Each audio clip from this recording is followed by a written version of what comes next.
hello' কি খবৰ কেনেকা চলিছে ভালে চলিছে পঢ়া শুনাটো ভালকে চলিবই লাগিব কাৰণ চাকৰি এইবাৰ আমাক লবই লাগিব সিধা কথা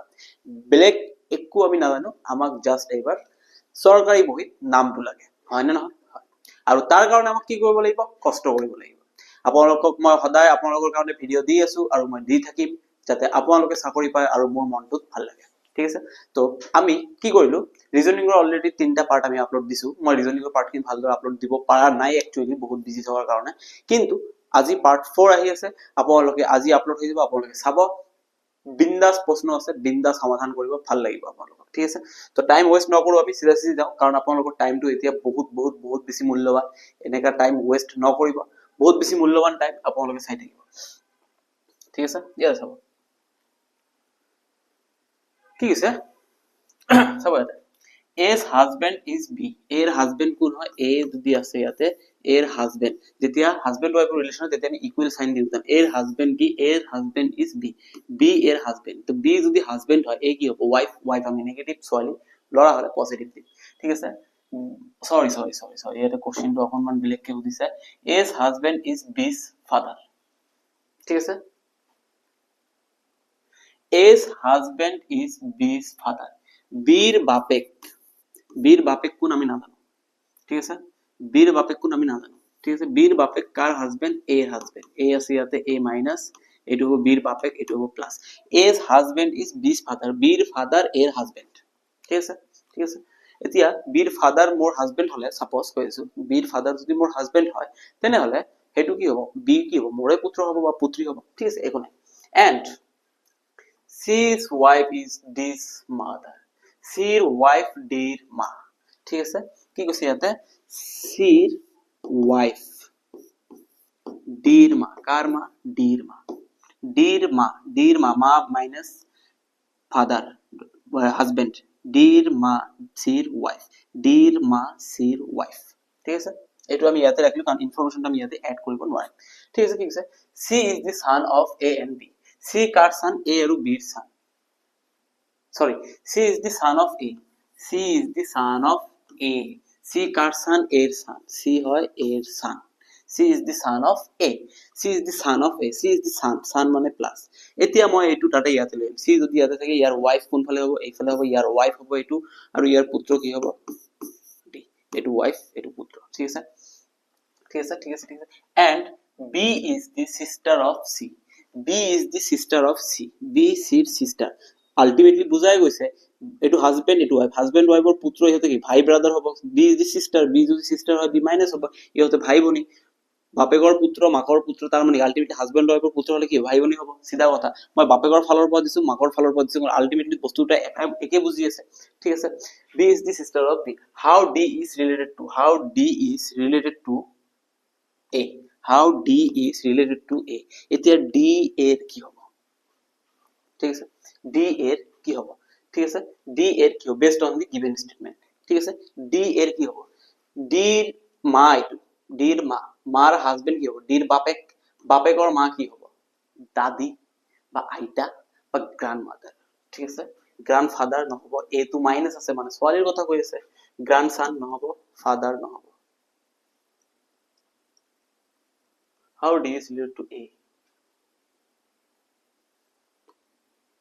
এটু গ্র্যান্ডমাদার ফাদার নহব এটু গ্র্যান্ডমাদার হ'ব ঠিক আছে কারণ A হয় ইয়াতে নেগেটিভ ঠিক আছে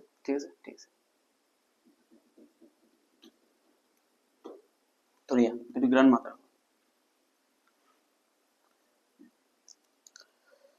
তাৰ পিছত এটু আছে এটু চাব ইয়াতে কি আছে কি দিয়া আছে আমাক ইয়াতে 3 2 5 14 57 তাৰ পিছত দিছে what এটু কি হ'ব নেক্সট টু আমাৰ কি আহিব ঠিক আছে আপোনালোকে ইয়াতে চাব হা 3 আছে মই এটু কেনেকৈ ভাঙি দিম 3 into 1 minus 1 এটুক মই কেনেকৈ ভাঙি দিম 2 সরি এটু তাৰ পিছত কি আহিলে 3 into 1 minus 3 আছে 3 into 1 minus 1 কি আহিলে 2 আহিলে 3 গুণ 3 minus 1 2 এতিয়া 2 into 2 plus 1 কিমান হ'ব 5 আহিলে 5 into 3 minus 1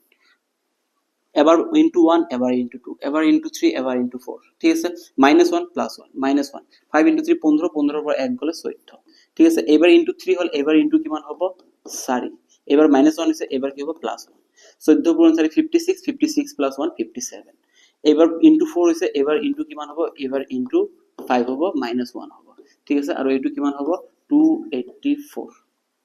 yes 284 ঠিক আছে তাৰ মানে 284 কিমান হ'ব option number D is the correct answer আপোনালোকক এনেকৈ ওলাব লাগিব এবাৰ ইনটু 1 এবাৰ ইনটু 2 এবাৰ -1 এবাৰ +1 -1 +1 -1 +1 হ'ব আলটিমেটলি ৰিজাল্টটো আহি যাব ঠিক আছে 24 if time equals to this আপোনালোকে যেতিয়া এনেকা ধৰণৰ পাব এটা মই আগতে কৈ দিওঁ কোশ্চেনটো লোৱাৰ লগে লগে একো টাইম ওয়েস্ট নকৰাকে ঠিক আছে আপোনালোক কোশ্চেনটো সিলটো আগতে খুলিব নিদিয়ে আপোনালোকে কি কৰিব আগতে এনেকে ধুনিয়াকে বস্তুটো সজাই লয় A B C D E F G H I J K L M তাৰ পিছত 1 ৰ পৰা 13 লৈকে লিখিব তাৰ পিছত N 14 M N O P Q R S T U V W X Y Z এটো হ'ব 26 কিয় মই এনেকে লিখিব গৈছো আপোনালোকে এনেকে লিখিলে এক নম্বৰ কথা সিৰিয়াল নম্বৰ কি গম পাইছো দুই নম্বৰ কথা ৰিভাৰ্স কিনিও গম পাব A ৰ অপোজিট B সৰি Z B ৰ অপোজিট Y C ৰ অপোজিট X এইখিনিও আপোনালোকে গম পাব তো সেই কাৰণে মই কৈছো আপোনালোকে লিখাৰ নিয়মটো এনেকে ইউজ কৰিব ঠিক আছে এতিয়া চাব ইয়াতে টাইম কি লিখিছে ইয়াতে টাইম কি লিখিছে 209 ঠিক আছে টাইম মানে টি কিমান নম্বৰ আছে আপোনালোকে যদি টি গণি যায় টি আছে 20 নম্বৰ তাৰ মানে এটো টি 9 নম্বৰত কোন আছে আই তাৰপিছত 13 নম্বৰত কোন আছে এম 5 নম্বৰত আছে ই তাৰ মানে ইংলিশ অ্যালফাবেট কেটাৰ নাম্বাৰখিনি লিখিছে ঠিক তেনেকৈ এতিয়া ক্লক যদি মই লিখিব যাও সি কিমান নম্বৰত আছে 3 তাৰপিছত এল কিমান নম্বৰত আছে এল আছে মোৰ 12 ও কিমান নম্বৰত আছে ও আছে মোৰ 15 সি আছে 3 কে আছে মোৰ 8 8 9 10 ঠিক আছে তার মানে 3 1 2 1 5 3 1 0 3 1 2 3 1 2 1 5 সরি ও ইয়াতে কি আছে 15 নম্বৰ আছে নেকি কে সৰি কে আছে 11 নম্বৰ 10 নম্বৰ এটো 1 হ'ব তার মানে 3 1 2 1 5 3 1 1 3 1 2 1 5 3 1 4 নহব 3 1 2 1 5 নহব 3 1 2 1 1 2 1 5 3 1 1 3 1 1 option number C is the correct answer এটো নহব একেবারে ইজি প্রশ্ন ঠিক আছে জাস্ট মজা লাগি যায় এটো প্রশ্ন মই নাজানো এটো মই স্কিপ মাৰি দিছো এতিয়া এটো চাব কি আছে ইয়াতে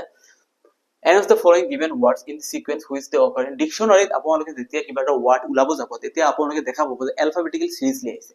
p আছে p এর পিছত a থকা p এর লগত a থকা শব্দকেইটা আগত লিখা আছে p এর পিছত e b থকা শব্দকেইটা পিছত লিখা আছে সিরিয়ালি মানে ইংলিশ অ্যালফাবেট যেনেকৈ আহে তেনেকৈ আহে এতিয়া আমাৰ এইটো দিছে যে ডিকশনাৰীত লিখিলে কোনটো শব্দ আগত থাকিব আৰু কোনটো শব্দ পিছত থাকিব সেইটো উলাব লাগে এতিয়া আমি কেনেকৈ উলাম আপোনালোকে ডাইৰেক্ট যদি চাব যায় ইয়াতে কেনেকৈ চাম ইয়াতে প্ৰথমে p আছে মানে আমি গম পালো একো অসুবিধা নাই সবকেটা সিরিয়ালত আছে তবে ইয়াতে a আছে তার মানে এইটোও কাটি দিলো এইটোও কাটি দিলো এইটো p কাটি দিলো a আছে a কাটি দিলো ঠিক আছে তার পিছত কি আছে ইয়াতে d আছে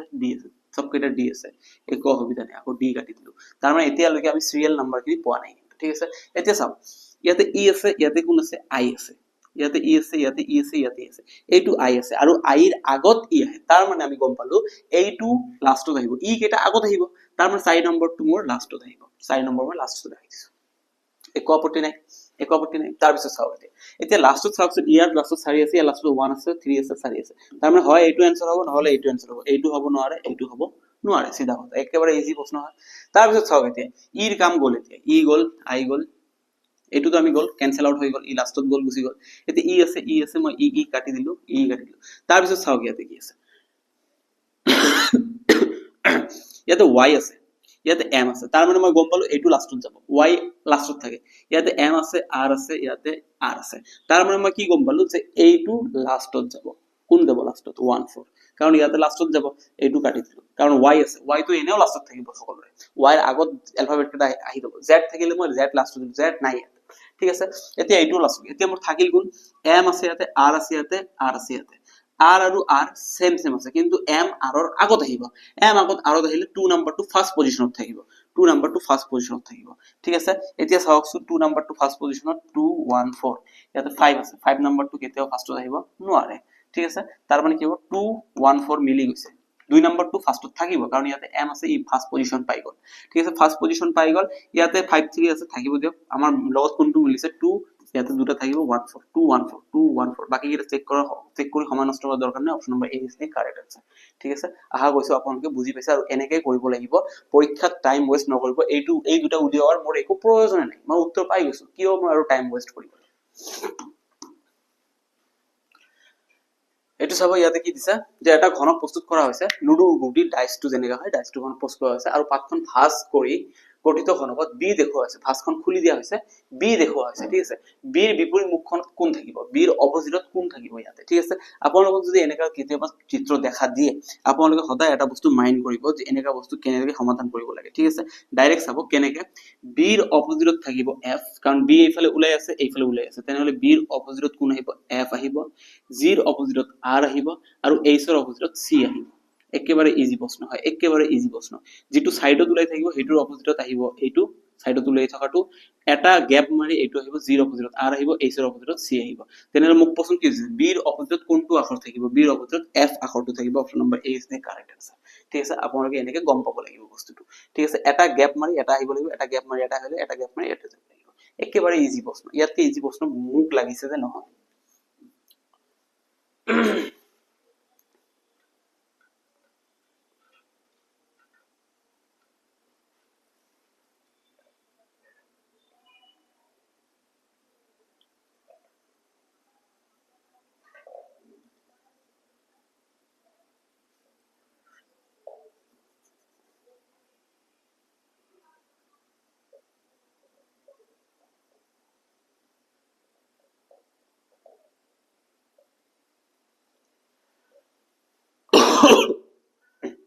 কি কৈছে যদি 26 মাৰ্চ কাইলৰ 3 দিন পিছত কাইলৈ এইটো হ'ব আমাৰ টুডে 1 2 3 4 এইটো হ'ব আমাৰ টুমৰো মানে কাইলৈ ঠিক আছে কালি 26 মাৰ্চ এইটো হ'ব 26 মাৰ্চ কাইলৰ 3 দিন পিছত কাইলৈ মানে এইটো অহাকালি 3 দিন 1 2 3 26 মাৰ্চ তাৰিখে এইটো আহিব আৰু 26 মাৰ্চ তাৰিখে কি বাৰ পৰিছে ইয়াতে 26 মাৰ্চ তাৰিখে ইয়াতে কি বাৰ পৰিছে টুইসডে পৰিছে ঠিক আছে কি বাৰ পৰিছে টুইসডে পৰিছে এতিয়া কথাটো হল আপোনালোকে ইয়াতে যদি চাব যায় ইয়াতে টুইসডে পৰিছে একো আপত্তি নাই প্ৰশ্নটো এটো হল যে 26 মাৰ্চ তাৰিখে যদি মঙ্গলবাৰ হয় তেনেহলে সেই মাহৰ 8 তাৰিখে কি বাৰ পৰিব তেনেহলে সেই মাহৰ 8 তাৰিখে কি বাৰ পৰিব হেতু আমাক এতিয়া উলাব লাগে আমি এটো কেনেকৈ উলাম আপোনালোকে যদি ইয়াতে চাব যায় ঠিক আছে আপোনালোকে এটো চাব লাগিব কেনেদৰে চাব লাগিব চাওক ইয়াতে ঠিক আছে 8 মাৰ্চ 8 মাৰ্চৰ পৰা কিমান তাৰিখৰ কথা কৈছে 26 মাৰ্চ ঠিক আছে 8 মাৰ্চৰ পৰা 26 মাৰ্চৰ কথা কৈছে আমি কি জানো 8 মাৰ্চৰ পৰা 26 মাৰ্চ উলিয়াটো আমাৰ কাৰণে ইজি আমি এনেকৈ উলিয়াইছো গ্যাপটো কিন্তু প্ৰশ্নটো উল্টাকে সুধিছে যে মাৰ্চৰ পৰা এই ব্যাক যাব লাগে ৰিভাৰ্স যাব লাগে তেতিয়া ৰিভাৰ্স যাব লাগিব তেতিয়া আমি কেনেকৈ কৰিম তেতিয়া আপোনালোকে কেনেকৈ কৰিব চাব ইয়াতে মই এইখিনি ৰাফ কৰি দিছো ঠিক আছে ৰাফ কৰি দিছো ঠিক আছে এতিয়া চাব 8 মাৰ্চৰ পৰা 26 মাৰ্চৰ গ্যাপ কিমান দিন আছে আপোনালোকে চাব যায় 8 মাৰ্চৰ পৰা 26 মাৰ্চৰ গ্যাপ কিমান দিন আছে 26 ৰ পৰা 8 মাইনাস কৰি দিয়ক কিমান থাকিব 18 দিন 18 দিনৰ গ্যাপ থাকিব ঠিক আছে 18 দিনৰ গ্যাপ থাকিব আমি নিয়ম মতে কি কৰো যেটো দিনৰ গ্যাপ থাকিব হেতুক আমি হাতেৰে হৰণ কৰিম 7 2 গুণ 14 আৰু বাকি থাকিব ইয়াতে 4 ঠিক আছে এতিয়া বাকি থাকিব ইয়াতে 4 আমি কি কৰো নিয়ম মতে ইটো যেটো ডেট পাও হেতুৰ লগত আমি 4 প্লাস কৰি দিও আজি যদি সোমবাৰ হয় তেনেহলে মঙ্গলবাৰ বুধবাৰ বৃহস্পতিবাৰ শুক্ৰবাৰ 4টো আমি প্লাস কৰি দিও কিন্তু এইফালে এইটো নিয়মত আমি 4 প্লাস কৰি দিও কিন্তু এইটো নিয়মত আমাক কি কৰিব 4 মাইনাস কৰিব লাগিব এইটো যদি প্লাসত যায় তেনেহলে অপোজিট আহিলে মাইনাসত যাব লাগিব এতিয়া মেইন কথাটো হল ইয়াতে মঙ্গলবাৰ আছিল কি আছিল টুইসডে আছিল কি আছিল টুইসডে আছিল এতিয়া ইয়াতে যদি টুইসডে থাকে তেনেহলে 4 দিন আগে টুইসডে আগত কোন মানডে মানডেৰ আগত কোন সানডে সানডেৰ আগত কোন স্যাটাৰডে স্যাটাৰডেৰ আগত কোন ফ্ৰাইডে তাৰ মানে आंसर হ'ব ফ্ৰাইডে যেতিয়া আপোনাক ৰিভাৰ্স দিব তেতিয়া মাইনাস কৰিব লাগিব এই 4টো আৰু যদি ডাইৰেক্ট হতে তেনেহলে আপুনি প্লাস কৰিব লাগিব মোক ইয়াতে উল্টাকে প্ৰশ্নটো উল্টাকে দিছে 26 মাৰ্চ তাৰিখে যদি টিউজডে হয় তেনেহলে ৰিভাৰ্স আহি 8 মাৰ্চ তাৰিখে কি বাৰ হ'ব তেনেহলে মই ৰিভাৰ্স যাব লাগিব এতিয়া মই সিধা গলে প্লাস কৰিব লাগে ৰিভাৰ্স আহিলে মই কি কৰিব মাইনাস কৰিব লাগিব এটা টুইসডেৰ পৰা ৰিভাৰ্সত গুছি আহকচোন আজি টিউজডে তেনেহলে তাৰ আগৰ দিনা কি বাৰ হ'ব মানডে তাৰ আগৰ দিনা কি বাৰ হ'ব সানডে তাৰ আগৰ দিনা কি বাৰ হ'ব স্যাটাৰডে তাৰ আগৰ দিনা ফ্ৰাইডে 4 বাৰ আহিব লাগিব ইয়াতে 4 আছে 4 বাৰ আহিব ফ্ৰাইডে তাৰ মানে মই ইয়াতে গম পালো যে এটো ফ্ৰাইডে তাৰিখ হ'ব ঠিক আছে তাৰ মানে 8 মাৰ্চ তাৰিখে কি বাৰ হ'ব ফ্ৰাইডে হ'ব এতিয়া আপোনালোকে ইয়াতে যদি ফ্ৰাইডে ৰাখি দিয়া ইয়াতে যদি আপোনালোকে ফ্ৰাইডে ৰাখি দিয়ে তেনেহলে এটা বস্তু ইয়াতে ভালদৰে চাবা ঠিক আছে এতিয়া মই এইটো ৰিভাৰ্সত যাম কিমান দিনৰ গ্যাপ 18 দিনৰ গ্যাপ ইয়াতে যদি মই হাতেৰে হৰণ কৰো 7 2 গুণ 14 কিমান থাকিব 4 এতিয়া এইটো যদি ফ্ৰাইডে হয় মোক কোশ্চেনটো উল্টা গলে ফ্ৰাইডে হলে এইটো কিমান হ'ব তেনে 4 এতিয়া আপুনি আগুৱাই যাওক ফ্ৰাইডে তাৰ পিছত আহিব স্যাটাৰডে তাৰ পিছত সানডে তাৰ পিছত আহিব মানডে তাৰ পিছত আহিব টিউজডে 4 নম্বৰ টিউজডে আহিল যেতিয়া ৰেটটো যাব তেতিয়া আপুনি প্লাস কৰিবলে যেতিয়া ৰিভাৰ্সত আহিব 4 টো মাইনাস কৰি দিব লাগিব একেবাৰে ইজি প্ৰশ্ন জাস্ট আপোনাৰ মাইন্ডত দি থাকিব যে ৰিভাৰ্স হলে মাইনাস ডাইৰেক্ট হলে প্লাস ঠিক আছে এইটো প্ৰশ্ন এটা ধুনীয়া প্ৰশ্ন আছে ইয়াতে চাব হা আমি কি জানো এইটো আমাৰ ইষ্ট এইটো আমাৰ সাউথ এইটো আমাৰ হয় ওয়েস্ট এইটো আমাৰ হয় নর্থ ঠিক আছে প্রশ্নত কি আছে যদি দক্ষিণ পূব উত্তর হয় দক্ষিণ পূব কোনটো হয় দক্ষিণ পূব আমি জেনারেলি এইটো বুজি পাও দক্ষিণ পূব বুলিলে আমি সাধাৰণতে এইখিনি বুজি পাও দক্ষিণ পূব সাউথ ইষ্ট ঠিক আছে যদি দক্ষিণ পূব উত্তৰ হয় দক্ষিণ পূব কি আছে উত্তৰত গৈছে তাৰ মানে কিমান ঘড়ীৰ কাটাৰ বিপৰীত দিশত ঘূৰিছে এইখিনি 45 ডিগ্ৰী এংগেল এইখিনি 90 ডিগ্ৰী এংগেল তেনে টোটাল কিমান ডিগ্ৰী এংগেল ঘূৰিলে 90 + 45 135 ডিগ্ৰী ঘড়ীৰ কাটাৰ বিপৰীত দিশত ঘূৰিলে উত্তৰ পূব পশ্চিম হয় উত্তৰ পূব কোনটো এটো নৰ্থ এটো ইষ্ট নৰ্থ ইষ্ট উত্তৰ পূব তাৰ মানে এইটো হ'ব আমাৰ উত্তৰ পূব এইটো হ'ব আমাৰ কি উত্তৰ পূব কি হৈছে এবাৰ পশ্চিম হৈছে যদি উত্তৰ পূব এইটো যদি নৰ্থ ইষ্ট যদি পশ্চিম হ'ব যায় তেনে ই কিমান ডিগ্ৰী ঘূৰিব লাগিব ই যদি 135 ডিগ্ৰী ঘূৰিছে ইও 135 ঘূৰিছে নে নাই চাওকচোন 45 আৰু এইটো হ'ব 90 টোটাল প্লাস কৰিলে কিমান হ'ব 135 কোনফালে ঘূৰিলে ঘড়ীৰ কাটাৰ বিপৰীত ফালে ঘূৰিলে তাৰ মানে ঘড়ীৰ কাটাৰ বিপৰীত ফালে ঘূৰি আছে ঠিক আছে মই গম পালো তাৰ মানে সবকেইটা 135 ডিগ্ৰী এংগেল ঘূৰি আছে এতিয়া মই সুধিছে পশ্চিম কি হ'ব আৰে ভাই এই কেইটা ঘূৰি যে যদি 135 যদি ঘূৰি থাকে তেনেহলে পশ্চিম কি হ'ব ইও ঘড়ীৰ কাটাৰ বিপৰীত 135 ডিগ্ৰী এংগেল ঘূৰিব এইখিনি এংগেল 90 ডিগ্ৰী এইখিনি এংগেল 45 ডিগ্ৰী তেনেহলে টোটাল 135 ডিগ্ৰী ঘূৰিলে তেনেহলে পশ্চিমটো এনেকে ঘূৰি আহি ক'ত আহি থিয় হ'ল সাউথ ইষ্টত আহি থিয় হৈছে option number A is the correct answer south ইষ্টত আহি থিয় হ'ল তেনেহলে অপচন নম্বৰ এ টো ৰাইট হ'ব পশ্চিমটো ঘূৰি আহি ক'ত হ'ব সাউথ ইষ্টত আহি থিয় হ'ব একেবাৰে ইজি প্ৰশ্ন জাস্ট আপোনাক মাইন্ডটো লগাব লাগিব যে কেনেকে কোনটো ঘূৰি আছে ঘড়ীৰ কাটাৰ বিপৰীত ফালে ঘূৰি আছে না ঘড়ীৰ কাটাৰ পিনে ঘূৰি আছে এইটো আপোনালোকক মাইন্ডত ৰাখিব লাগিব একেবাৰে ইজি প্ৰশ্ন হয় যেনেকৈ এইটো প্ৰশ্ন এটা ধুনীয়া এটা প্ৰশ্ন লৈ আহিছো আপোনালোকৰ কাৰণে এনেকা প্ৰশ্ন দেখিলে মনটো ভাল লাগি যাব ঠিক আছে চাওক কি কৈছে একটা পাশা two different position of same dice এটা ডাইসৰ দুটা ডিফারেন্ট পজিশন দিয়া আছে আর শোন হ্যাভিং নাম্বারস 1 to 6 ইয়াতে নাম্বার দিয়া আছে 1 to 6 লৈকে নাম্বার দিয়া আছে ঠিক আছে তাৰপিছত কি হৈছে find the number on the face কি কৈছে find the number on the face opposite to 1 এটো ডাইস দিয়া আছে দুটা কি ডাইস দিয়া আছে 1 5 3 আৰু এটা ডাইস দিয়া আছে 5 3 6 মই ফাৰ্স্ট ক্লাসৰ ৰিজনিংত মই সৰি এটা প্ৰশ্ন মই কৰিছিলো সেম টু সেম এনেকা প্ৰশ্ন কি কৈছিলো আপোনালোকক চাব লাগিব যে মিল কি আছে আপোনালোকে যদি ভালকে নোটিস কৰে ইয়াতে চাব 5 আছে ইয়াতে 5 আছে ইয়াতে 3 আছে ইয়াতে 3 আছে তাৰ মানে গম পালো মই দুটা মিল আছে ইয়াতে যেতিয়া দুটা মিল থাকে অমিল থকা এটা অপোজিট হৈ যায় তেনে অমিল কোন আছে 1 আছে আৰু 6 আছে তাৰ মানে 1 ৰ বিপৰীত ফালে কোন থাকিব 6 থাকিব এইটো আপোনালোকক জানিব লাগিব যদি দুটা মিল থাকে তেনে অমিলটো অপোজিট হৈ যায় অটোমেটিক্যালি আৰু যদি এটা মিল থাকে তেতিয়া নিয়মত যাব লাগে ঘড়ীৰ কাটাৰ পিনে ঘূৰিব লাগে ইয়াতে কি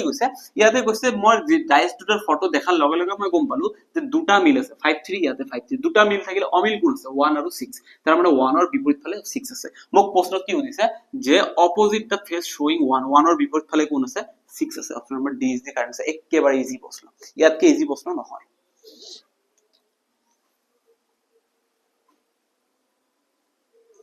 তাৰপিছত এইটো চাব ঠিক আছে ৰাহুলে পূব দিশলৈ 15 কিলোমিটাৰ আৰু তাৰ পিছত দক্ষিণ দিশলৈ 11 কিলোমিটাৰ খোজ কাঢ়ে ঠিক আছে মই ধৰিলো ইয়াৰ পৰা স্টাৰ্ট কৰিলে ঠিক আছে এতিয়া মই যদি ইয়াতে এনেকে পূব পশ্চিমটো বনাই লওঁ এইটো ইষ্ট এইটো সাউথ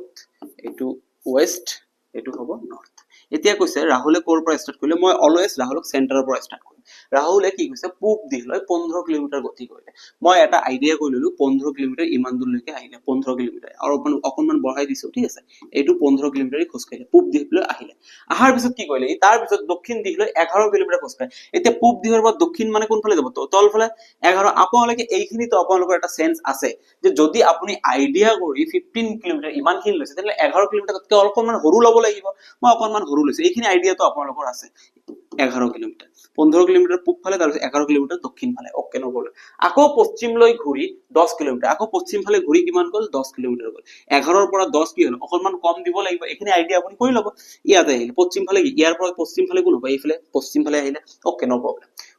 10 কিলোমিটাৰ খোজকাঢ়ি যায় আৰু আগলৈ সোঁফালে ঘূৰি এতিয়া আপোনাৰ ইয়াতে কথা আহিব সোঁফালে ঘূৰি যেতিয়া সোঁফালে কথাটো ব্যৱহাৰ কৰিব তেতিয়া ঘড়ীৰ কাঁটাৰ দিশত আৰু যেতিয়া বাওঁফালে কথাটো ব্যৱহাৰ কৰিব তেতিয়া ঘড়ীৰ কাঁটাৰ বিপৰীত দিশত মোক ইয়াতে কোশ্চিনত কি সুধিছে যে সোঁফালে ঘূৰিছে এতিয়া এটা ব্যক্তি যদি ইয়াতে থিয় হৈ থাকে তেনে সোঁফালে ঘূৰা মানে কোনফালে বুজাব ইয়াক ঘড়ীৰ কাঁটাৰ দিশত বুজাব ঠিক আছে তাৰ মানে এই কোনফালে ঘূৰিব সোঁফালে ঘূৰিলে এইফালে ঘূৰিব সোঁফালে ঘূৰি 11 কিলোমিটাৰ সোঁফালে ঘূৰি 11 কিলোমিটাৰ এতিয়া আপোনাৰ নিজে মাইন্ডত ইউজ কৰিব লাগিব ইয়াৰ পৰা যদি 11 কিলোমিটাৰ এইফালে যায় তেনেহলে এইখিনি যদি 11 হয় তাৰ মানে এইখিনিও মোৰ 11 হ'ব তাৰ মানে ই আগৰ এইটো পজিশনত আহিব আপুনি এনেকে ড্ৰয়িং নকৰিব যে ইয়াতে 11 কিলোমিটাৰ বা ইয়াতে 11 এইটো নকৰিব আপোনাৰ ডাইৰেক্ট এটা আইডিয়া মাইন্ডত সেট থাকিব লাগিব যে এইটো যদি 11 কিলোমিটাৰ হয় তেনেহলে ইয়াতে 11 কিলোমিটাৰ যদি ওপৰ পিনে যায় তেনেহলে এইটো পজিশনত আহি যাব একেবাৰে ইজি হয় এইবোৰ কথা একেবাৰে ইজি হয় এইখিনি তো জেনাৰেল সেন্সৰ কথা আপোনালোকে গমে পাইছে ঠিক আছে এতিয়া কথাটো হল খোজকাঢ়িছে তেওঁ আৰম্ভণিৰ পৰা কিমান দূৰত্বত আছে এতিয়া তেওঁ আৰম্ভণিৰ পৰা কিমান দূৰত্বত আছে আপোনালোকে এইটো চাব লাগিব এইটো হয় মোৰ আৰম্ভণি স্টাৰ্ট পইণ্ট আৰু এইটো হয় মোৰ ফিনিশিং পইণ্ট ঠিক আছে এতিয়া ইয়াৰ পৰা স্টাৰ্ট কৰিছে ইয়াতে থিয় হৈছে এইখিনি ঠাই কিমান দূৰ হয় এইখিনি গোটেইখিনি 15 এইখিনি মোৰ 10 আছিল 15 পৰা মই যদি এইখিনি বাদ দিও মানে এইখিনি বাদ দিও তেনেহলে এইখিনি কিমান থাকিব 5 ঠিক আছে এতিয়া 5 কিলোমিটাৰ দূৰত আছে কিমান স্টাৰ্টিং পইণ্টৰ পৰা ফাইনেল পইণ্টৰ মাজত গ্যাপ কিমান আছে 5 কিলোমিটাৰ কিমান কিলোমিটাৰ 5 কিলোমিটাৰ এতিয়া 5 কিলোমিটাৰ আছে কোন পিনে আছে স্টাৰ্টিং পইণ্টৰ পৰা কোন পিনে আছে ইষ্টৰ পিনে ইষ্ট মানে পূব পান তাৰ মানে 5 কিলোমিটাৰ ইষ্টত আছে সৰি কেজি লিখি দিছো 5 কিলোমিটাৰ ইষ্টত আছে ঠিক আছে এতিয়া অপশনটো ইয়াতে চাও 5 kilometre east option number D is the correct 5 kilometre West নহব 6 কিলোমিটাৰ নহব 6 kilometre 5 kilometre east is the correct answer কিমান ধুনিয়াকে আপোনালোকে এনেকে যদি সলভ কৰে পৰীক্ষা আপোনালোকে একেবাৰে ফালি দি আহিব পাৰিব পৰীক্ষা দিয়াৰ লগে লগে আপোনালোকৰ মনটো ভাল লাগিব জাস্ট আপোনাৰ এটা মাইন্ডসেট থাকিব যাতে এক্সাম খিনি মানে কোশ্চেন খিনি আপুনি সঠিককে কৰি আহিব পাৰে আৰু আপোনাৰ এক্সামটো ভাল হয় ইয়াতকে বেছি আৰু একো নালাগে আপোনাক জাস্ট চাকৰিটো লাগে বাকি একো নালাগে আপুনি বিন্দাস চাকৰিটো পাব চাকৰি কৰিব বিন্দাস লাইফ আপোনাৰ হৈ যাব ঠিক আছে তো আজিৰ কাৰণে এইখিনি আছিল আশা কৰিছো আপোনালোকৰ ভিডিওটো ভাল লাগিছে কনসেপচুৱেল ভিডিও আছিল বস্তুখিনি ভালদৰে বুজি পাইছে কি কেনেকে কোনটো বস্তু সমাধান কৰিব লাগে আশা কৰিছো আপোনালোকে এনেকে মৰম চেনে দি থাকিব ভিডিওটো বেছি বেছিকে শেয়াৰ কৰিব নিজৰ ফ্ৰেণ্ডছৰ লগত আৰু সাবস্ক্ৰাইব কৰিবলৈ নেপাহৰিব ভিডিওটো লাইক কৰিব যদি কিবা অসুবিধা থাকে তেনেহলে কমেন্ট বক্স আছে এটা কমেন্ট বক্সত মোক জনাই দিব স্যাৰ মোৰ এইটো টপিকত অসুবিধা হৈ আছে এইটো টপিকৰ ভিডিও লাগে ঠিক আছে আজিৰ কাৰণে এইখিনিয়ে ধন্যবাদ